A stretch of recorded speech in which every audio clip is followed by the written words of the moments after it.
കഴിഞ്ഞ 18 ദിവസത്തിലേറെയായി രാജ്യത്തിന്റെ ആഭ്യന്തരമന്ത്രി അമിത്ഷാ ലോക്സഭയിലും രാജ്യസഭയിലും വന്നിട്ടില്ല. ഒരു രാജ്യത്തിന്റെ ആഭ്യന്തരമന്ത്രി പാർലമെന്റ് സമ്മേളനങ്ങളിൽ നിന്നും ഇത്രയും നാളുകൾ അടുപ്പിച്ച് മാറി നിൽക്കുന്നത് ജനാധിപത്യ ഇന്ത്യയുടെ ചരിത്രത്തിൽ തന്നെ ആദ്യമായാണ്. രാജ്യം ഭരിക്കുന്നവർക്ക് ജനങ്ങളോടും ഭരണഘടനയോടും ഉത്തരവാദിത്തമുണ്ടെങ്കിൽ അവർ പാർലമെന്റിലെ ചോദ്യങ്ങളെ കൂടി കേൾക്കാനും നേരിടാനും തയ്യാറാകണം. അല്ലാതെ ജനപ്രതിനിധികളുടെ ചോദ്യങ്ങളിൽ നിന്ന് ഒളിച്ചോടുകയല്ല വേണ്ടത്. ഒടുവിൽ ഇന്നലെ വിദ്യാർത്ഥി പ്രക്ഷോഭങ്ങളെക്കുറിച്ച് അമിത്ഷാ പ്രതികരിച്ചിരുന്നു. പാർലമെന്റിനകത്ത് നിന്നല്ല, പുറത്തു നിന്നാണ് അദ്ദേഹം സംസാരിച്ചത്. ബുധനാഴ്ച അദ്ദേഹം ചോദിച്ചത്, സഭകളിലൊന്നും പ്രവർത്തിക്കാൻ പ്രതിപക്ഷം അനുവദിക്കാത്ത സാഹചര്യത്തിൽ ഞാൻ അകത്തേക്ക് പോകുന്നതിൽ എന്താണ് കാര്യം എന്നാണ്. അമിത്ഷായുടെ ഇത്തരം ന്യായം പറച്ചിൽ വളരെ ലജ്ജാകരമായ ഒന്നാണ്. താൻ പതിവായി പാർലമെന്റിൽ വരാറുണ്ടെന്നും തന്റെ ചേംബറിൽ ഇരിക്കാറുണ്ടെന്നും കൂടെ അദ്ദേഹം പറയുന്നു. അമിത്ഷാ അദ്ദേഹത്തിന്റെ ചേംബറിൽ കയറിയിരുന്നാൽ ചോദ്യങ്ങൾക്ക് സഭയിൽ ആരാണ് മറുപടി പറയുന്നത്? ജൂലൈ 20 ഡൽഹിയിൽ പ്രതിഷേധിച്ച വിദ്യാർത്ഥികൾക്ക് നേരെ നടന്ന ക്രൂരമായ പോലീസ് നടപടിയെക്കുറിച്ചും പെല്ലറ്റ് ഗൺ ഉപയോഗിക്കാൻ ഉത്തരവിട്ടത് ആരാണ് എന്നതിനെക്കുറിച്ചുമൊക്കെ മറുപടി നൽകാൻ ആഭ്യന്തര മന്ത്രാലയത്തിന് ബാധ്യതയുണ്ട്. തീർച്ചയായും ആഭ്യന്തര മന്ത്രിക്കും അതിന്റെ ബാധ്യതയുണ്ട്. അയോധ്യയിലെ രാമക്ഷേത്ര നിർമ്മാണവുമായി ബന്ധപ്പെട്ട് ഉയർന്നു വന്ന സംഭാവന മോഷണ ആരോപണങ്ങൾ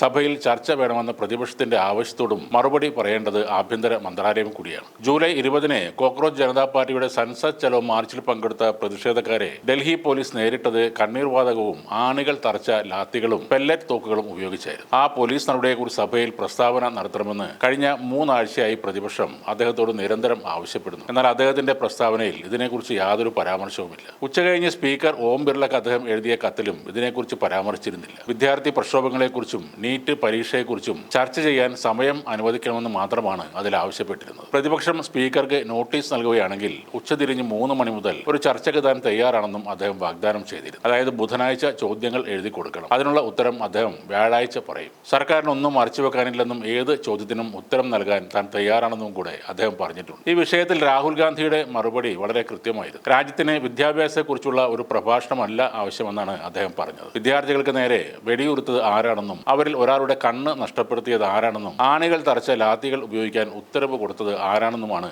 ഈ രാജ്യം ചോദിക്കുന്നത്. ഡൽഹി പോലീസും RAFും ആഭ്യന്തര മന്ത്രാലയത്തിന്റെ കീഴിലാണ് പ്രവർത്തിക്കുന്നത്. അമിത്ഷായാണ് ആ ഉത്തരവ് നൽകിയതെങ്കിൽ അദ്ദേഹം കുറ്റക്കാരനാണെന്നും രാഹുൽ ഗാന്ധി പറഞ്ഞു. അതല്ലെങ്കിൽ അദ്ദേഹം കഴിവുകെട്ടവനാണെന്ന് അർത്ഥമാക്കാം. രണ്ടായാലും അദ്ദേഹം രാജിവെക്കണം എന്നുകൂടി രാഹുൽ ആവശ്യപ്പെട്ടിട്ടുണ്ട്. അതേപോലെ അമിത്ഷാ സംസാരിക്കുമ്പോൾ നിങ്ങൾ മാധ്യമങ്ങൾ അദ്ദേഹത്തെ ഇടയ്ക്ക് തടസ്സപ്പെടുത്താറുണ്ടോ? എന്താണ് അമിത്ഷാക്കുള്ള ആ പ്രത്യേകത? അദ്ദേഹം സംസാരിക്കുമ്പോൾ എന്തുകൊണ്ടാണ് മുഴുവൻ മാധ്യമങ്ങളും നിശബ്ദരായി നിൽക്കുന്നത് എന്നും രാഹുൽ ഗാന്ധി ചോദിക്കും. ഈ രാജ്യത്തെ വിദ്യാർത്ഥികൾ നരേന്ദ്രമോദിയെയും അമിത്ഷായെയും ഭയപ്പെടുന്നില്ലെങ്കിൽ മാധ്യമങ്ങളും അവരെ ഭയപ്പെടേണ്ടതില്ല എന്നും രാഹുൽ ഗാന്ധി പറഞ്ഞു. എന്തായാലും പാർലമെന്റിന്റെ മൺസൂൺ സമ്മേളനം ഇന്ന് അവസാനിക്കുകയാണ്. മന്ത്രിമാരും MP-മാരും ഒക്കെ രാജ്യത്ത് നടക്കുന്ന പല കാര്യങ്ങളും സംഭവങ്ങളും ചർച്ച ചെയ്യുന്നതും ഈ നാടിന്റെ പുരോഗതിക്ക് ആവശ്യമായ കാര്യങ്ങൾ തീരുമാനിക്കുന്നതിനുമായി ചേരുന്ന സഭയാണ് പാർലമെന്റ്. അവിടെ സഭയിലെ പ്രധാനികളിൽ ഒരാളായ ആഭ്യന്തരമന്ത്രി ഹാജരാകാതെ മുങ്ങി നടക്കുന്നത് കുറ്റകരമായ അനാസ്ഥയാണ്. എന്തുകൊണ്ട് ഇത്രയും നാൾ സഭയിൽ വന്നില്ല എന്നതിന് ഒരൊറ്റ ഉത്തരമേ ഉള്ളൂ: ചോദ്യങ്ങൾ നേരിടാനുള്ള ഭയം, ന്യായമായ മറുപടി പറയാൻ ഇല്ലാത്തതിന്റെ നാണക്കേടും.